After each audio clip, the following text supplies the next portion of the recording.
Ladies and gentlemen, may I please invite the five principals of Studio Lotus, Amrish Arora, Ankur Choksi, Asha Sairam, Harsh Vardhan, and Siddhartha Talwar. Let's have all of you on stage.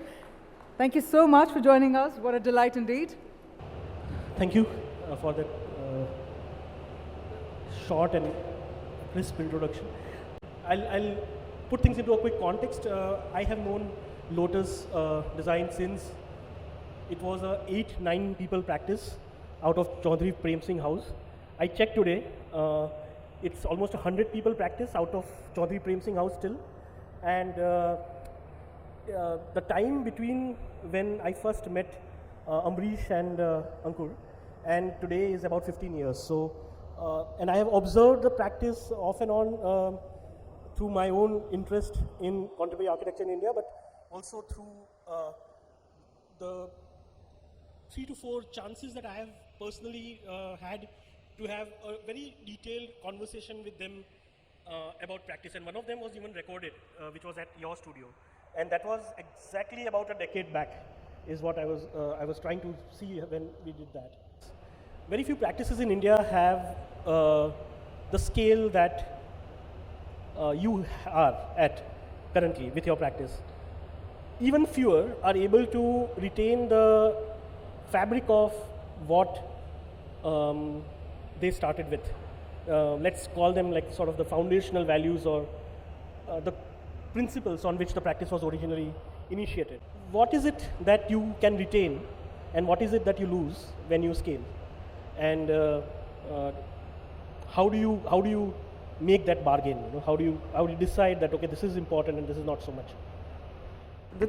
I don't think we consciously ever decided that we wanted to be a big practice. It was, the growth also happened in a very organic way, because the trajectory that we started experiencing at some point is that if leadership is emerging within the team and then we're not being able to create the opportunity for them to be able to lead a division of the business or whatever they're capable of, then they would take their developed skill and their aspiration, their ambition, and go someplace else. So that's actually what created for us the idea saying that we should maybe grow. And it came not from us having the aspiration to grow, but from people in the team demonstrating that they would like to grow in their practice, but they would like to grow with us. At some point, I knew the name of every person in the studio. Like, I was on a first name basis with every person in the studio. That I cannot honestly say is the case today, because we've gotten large to the point where we're working with certain people and I know them well, and we each have that relationship with the people we're working with, but we don't have that across the breadth of the organization. So there are those personal touches that you sort of lose out on. It's also, I think, sometimes a challenge for us to think about how do we keep the culture of the organization consistent across the entire studio, because we each practice with groups of people and there are opportunities for us to come together, but then there are that many opportunities where we're also working alone. So how do we keep it such that the people in the studio experience the organization the same way, even though they're working with different? So these are challenges that we're confronted with, and we keep addressing them ongoingly, but it's a constant exercise in trying to find new challenges and find ways to plug them. My personal experience is that we are up to something as a studio, right? And that's what is overarching, is that purpose of making a difference in the mainstream, right? Of running a mainstream value-driven practice, which every voice that aligns with those set of values should have its own way of interpreting, right? So I think one of our primary aspirations is that the voice should not be the voice of a few. It should not be the principals driving it. It should not be the partners driving it. It should emerge from a framework that addresses larger concerns that we believe need to be addressed. And when that idea begins to scale, that's really rewarding. The scale is merely, it's an outcome of people being ready to lead, right? So there are many mini studios within the studio, and there's a lot of autonomy. So they do their own hiring, they run their own business, books. We empower them to understand the entrepreneurship side of things. And our role then becomes to be facilitators and custodians of the values. So even today, if you ask us how many are you going to be next year, we don't know, right? So it's not driven, it's an outcome rather than a direction. Yeah. There is always this sense of ambiguity that we are playing with there. And it evolves as we develop our projects, our priorities on how we take our decisions. And over the last at least 8-10 years, we've started articulating those for people to kind of really get it and start imbibing it and using it. And even today, I mean, in fact, today morning, me and Sid were in a very intense discussion around what do people get from the values that we've created, or what we'll speak about maybe. But whatever we've articulated so far is also something that we are building on. And I think as a collective, we've realized that the potential of the people is what we want to harness, and we are up to something, and we really want to guide that and facilitate that. But yeah, scale has never been something that has come up as a pursuit for us. It's always been what it will take to get there, what will teams and what will people need to get there. So yeah. You joined the practice as an intern. Yeah, both of you. Can you tell us a bit about, so there was this discussion before we were going to meet about this idea of open practice. Open practice enables people to contribute laterally, if not top down or bottom up, in the way that you wish to. Has that been your, what is your experience like in this? Because obviously the practice scaled as you were in it. And okay, so for me it has been very different at various stages. Joining as an intern, my experience of what that openness allowed to do is, I remember we were working with this person named Arun Kulu, who used to lead the furniture design aspect at Studio Lotus, and we were just sitting down, and there was just pure joy of exploration of what we can do in a simple gas bank, literally, which will be kept in one corner of a restaurant. And from there, I've seen the practice grown from 30 people to 120 today. So I believe I'm the only person who probably accurately remembers the number. But what openness allows, even between the five of us, there is a sense of approach where we kind of built on the strengths of each other. You also asked one question I wanted to attempt on. You said that where do you kind of balance things? And for us, I think the right word is contrast, where there is never an approach where this should subdue versus the other. Values hold us together, but at the same time, everything that we do needs to be sustainable, and we never lose foresight of that. So yeah, that's. just to bring it to you, what does it mean when you say sustainable? Actually, today again, in the morning we were having a chart, and we had a very intense discussion in the morning, and we just realized that whatever we were doing, we are working 60-65 hours a week, and all of that, and that's not really the way we are looking at future of our practice. But definitely for us, or for me, if I look sustainability in the context of the practice, then definitely I think it's the processes and the systems and the operation we need to create which makes our working sustainable.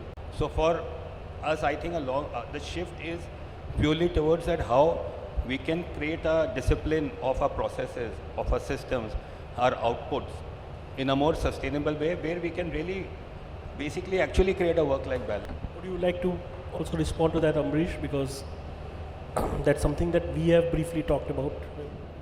My personal agenda, and I think our collective agenda as founders, has been to make ourselves dispensable. And if we are not there, then what does the practice stand for? And it's definitely not shareholder value. It's definitely, I mean, while sustainability of finance is important as a business, as most practitioners here know, but is that our driving force? No, we were very clear. There is a certain intensity we all have as a studio. So what we noticed was that larger practices kind of I have a slightly different perspective, I mean, and that's interesting in our conversations, is where do you draw the line on systems and processes? Because they also tend to standardize. So we are very clear we don't want to standardize, yet we need to harmonize. So what is that thin line? So I think what sustainability means to us is how do all of these begin to have a life of their own beyond the perception of so-called leadership in its traditional sense of the word? And how does that get seeded across the organization where each person in the studio is empowered to contribute, take ownership and authorship at every step of the way, and that's a constant pursuit. Sometimes we fail, sometimes we succeed, but that's a pursuit. In a 120 people practice, how does somebody feel that they are contributing? It's been a while since I've thought of it from that person's perspective. See, the thing is that your contribution is whatever you bring of yourself to the table and to the conversation. So one of the things that I'm very clear about is that if you're in a room and we're in the middle of a discussion, you are expected to have an opinion. So the acknowledgement of the fact that that space exists and that the project is not my project or his project or his project, it is a collective project. Like, you can ask me questions about any of the projects in the studio. I haven't worked on all of them. There are some that I have knowledge of, there are some that I don't. And I'll tell you what I know, and then when I don't know, I'll redirect you saying he was the guy or he was the guy, like, you know, if you have. So the notion of ownership, authorship, credit, acknowledgement through the practice and through working in the studio, that really sort of breaks down in terms of how you understand it traditionally and how we as an organization experience it and like to acknowledge it and share it with the teams. So I think if you're the 120th person, the first exercise in doing that, so like sort of breaking that down for them, and then you get it. Two things I can talk on this. One is probably what Asha touched upon. Actually, it's not as if that one of us makes a master sketch or the thought and then it gets manifested. I think we don't actually do that. It comes out of series of discussions between us, our teams, and in fact, even the juniors of the team. So, as a person joining has enough access and transparency to have a discussion, to put his point of view forward, and I think they sit in every meeting. So, for example, they have access to clients' interaction. So even a junior person would have access to sitting actually on a table around us, within us, to be listening to what is happening, what the brief is, how are things shaping up. So they really understand what's happening in the project. It's not as if that they're just told to do that. So yes, a certain amount of time goes into it, but that time is given for even a young trainee or a young joinee to get how the projects are shaping up. The other point I've forgotten. We can take questions from the audience if there are any, and then or continue. I just wanted to add on to what was being discussed, because during the first week when I had joined at Lotus, we had an orientation where Amrish sir and the entire new batch was there, and the first question that sir asked was, what will you bring to the table? I still remember that question because I never knew that I had the capacity to actually bring something to such a large studio. So even making one feel that somebody can actually take charge of even the smallest part, and being a smaller part, they can make a huge impact. So I mean, they came from a different perspective, but being there for a brief moment, I felt like I had charge, I had access, and I could create a change. So was just adding on to, Introduce yourself. They don't know it. Introduce yourself. Okay. Hi, I'm Pranvi, and I've been a part of Lotus during 2022. I worked there on a couple of projects, and I have had great leads, mostly women. And I mean, whatever values that I imbibe are still from my roots. Thank you. And what do you do now? I have my own practice named as the Melange Studio. Yes, yes. Anyone else? Hi sir. Hi ma'am. Myself Sunish Sripalasetti. I'm an architecture student. So what is 5 advices from you people, being the star architects, 5 advices to the student community of architecture?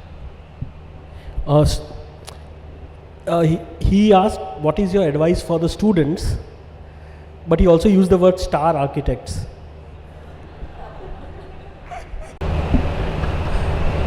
Do you want to know how many architects are on the stage? Like, literally architects. So by education, or let's say if a degree qualifies for it, Siddharth is an architect, I am an architect, I don't practice architecture. Asha is a star designer, but she did, her education background is in communication design, graphic design, self-taught.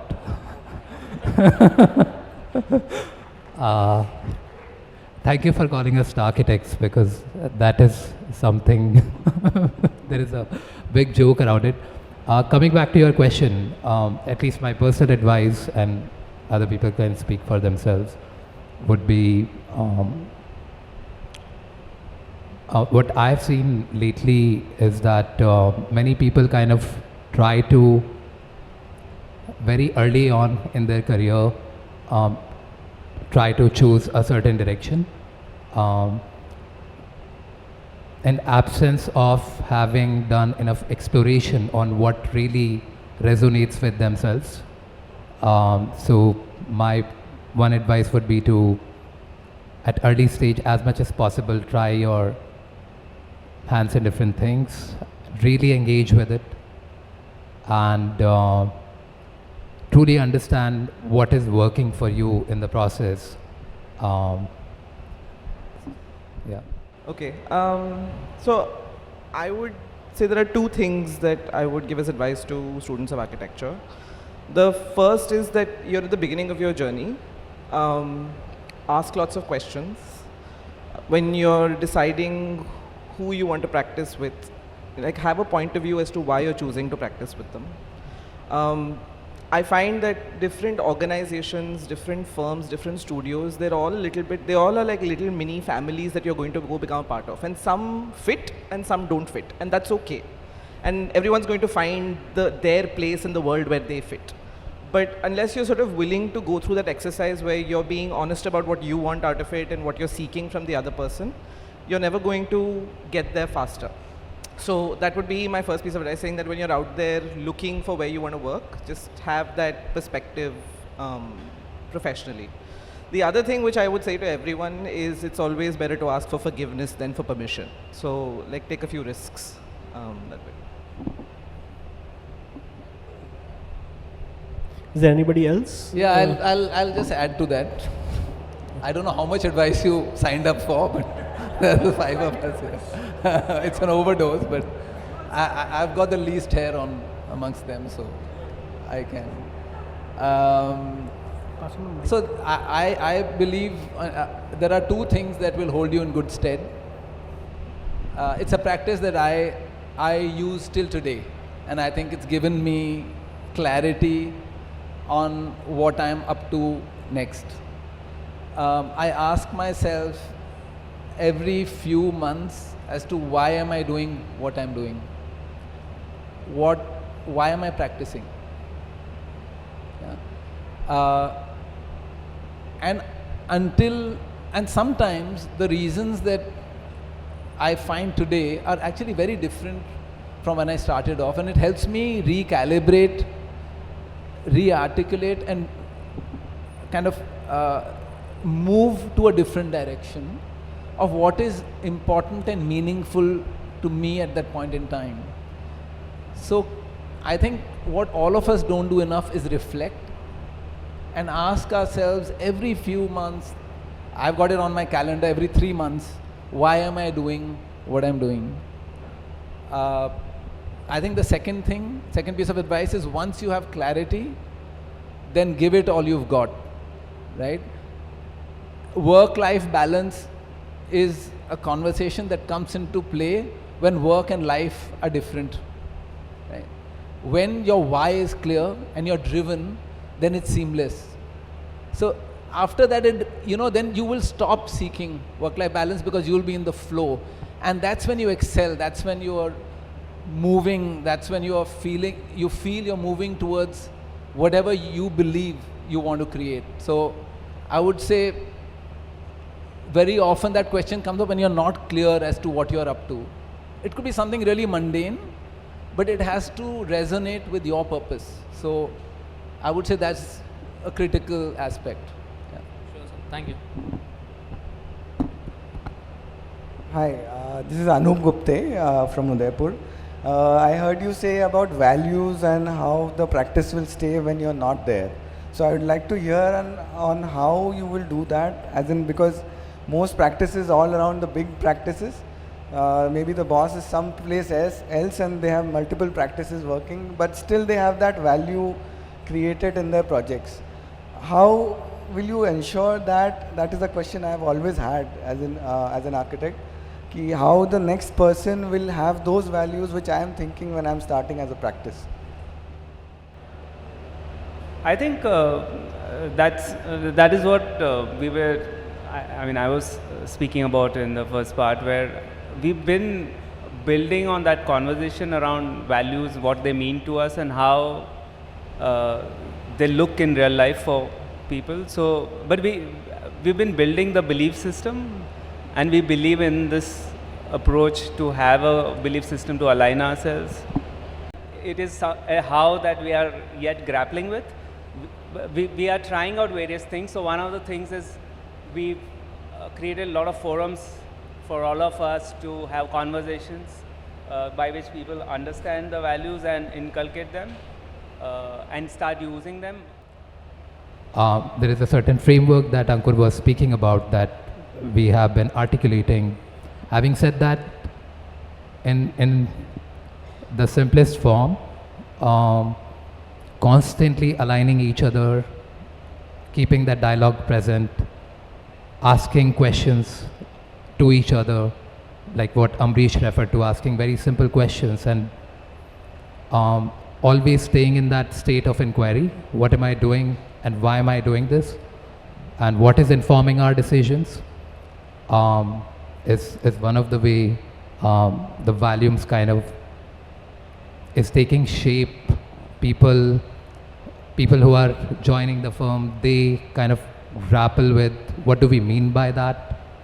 There is so much thinking that goes behind those values and even shaping them, and yeah, just constantly aligning. Sorry, I just wanted to point out, because we're all saying values and it tends to sound very esoteric. So the thing is that there are actually 9 values that we sat and wrote down at some point. And they're on our website, they're like printed around the studio, like you can go and see it. So the easiest access is just to be able to articulate it. Beyond that, it comes through just practice. Each of us are willing to be held accountable to it. We all exist and ensure that we are working with those values constantly. And when one of us is not, we are okay with anybody calling it out to us, saying that what you've just said or what you've just done doesn't line up to our values. So simply by living it and demonstrating it, the people that we work with see it, and that's how we hope that it will carry through, and everyone will find their own interpretation of it, just like we have. So Probably to answer it more simply, actually, I would say a lot of time, like we spend a lot of time in working on leadership, alignment, values, which technically means that we are taking away that time from, let's say, hardcore production, hardcore revenue generation.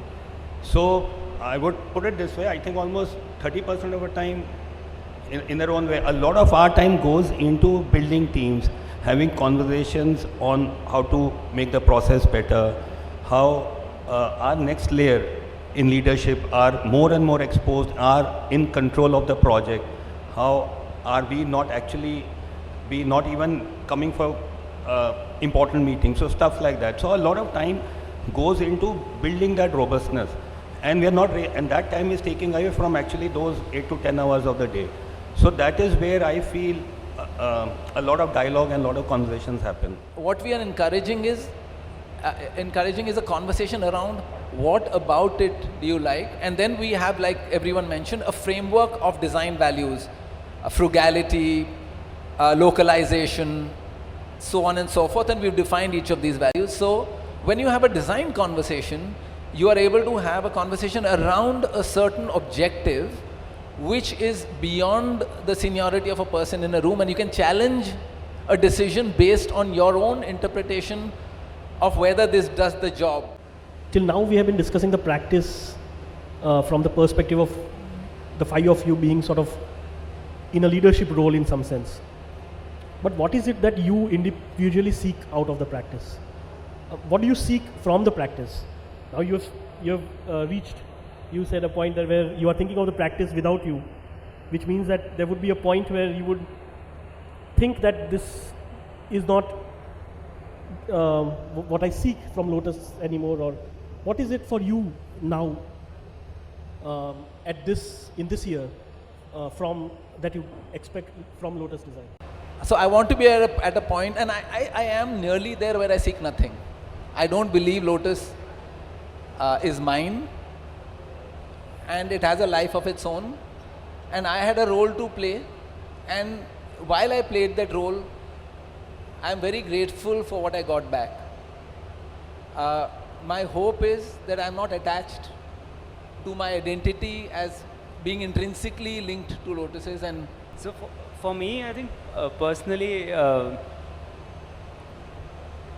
it's always been a space where I've been really able to do the best and pull the best out of myself.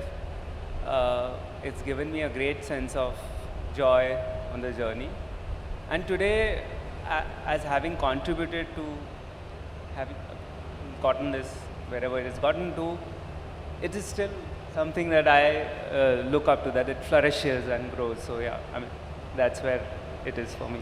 And I would really, from that perspective, I still have dreams around it.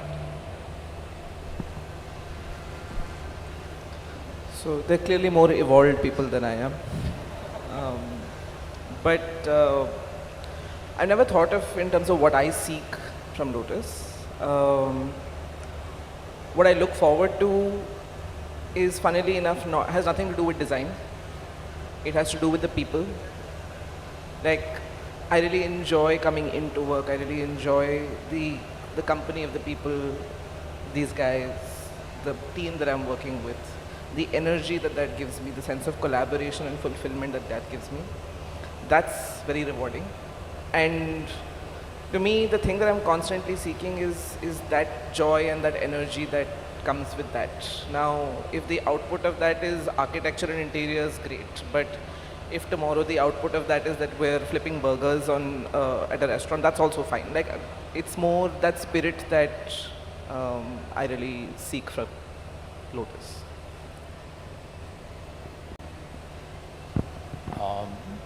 I think I'll build on what Amrish said, that And personally, I get that feeling every day, that we are at the cusp of reaching somewhere, but at the same time, we haven't. And because we are speaking from the lens of practice and what I see personally, I think the experience that people create, everybody, I mean, we five are sitting on the stage, but there are so many people sitting out there. And what they are also contributing to the studio, where they always keep us on the edge. And personally, me, even if I'm walking down the hall, somebody will definitely ask me, have you thought of that? And I was like, no, I haven't. So that experience that is constantly there, that we are up to something, I think that's perfect. That's what I see. Studio Lotus is a good platform, a good network for collaborations, for conversations, and I think there are further possibilities where since this body of work and a body of people have come together, the big possibilities I see where it can do much larger, interesting ideas, interesting projects, and whether it's connected to design, it is connected to anything else. I think it's a good network for larger collaborations, I feel, and that is something I feel it should do, in fact. I think we have run out of time. Thank you so much. I hope you all enjoyed it as much as I did. If there's anything, last thoughts before we close. Just wanted to thank you, Ruturaj, for doing this with us. I remember 15 years ago, we had a similar conversation within the walls of the studio and you wrote a piece, and I think it's nice to see that that time there were 3 principals and now there are 5, and hopefully the next time there'll be some new faces instead of some of us. So, yeah. When I had come down to the studio for that conversation, you had committed that when my office is 8 to 10 people, you will do that for me. I'll take you up on that. So, with you on that.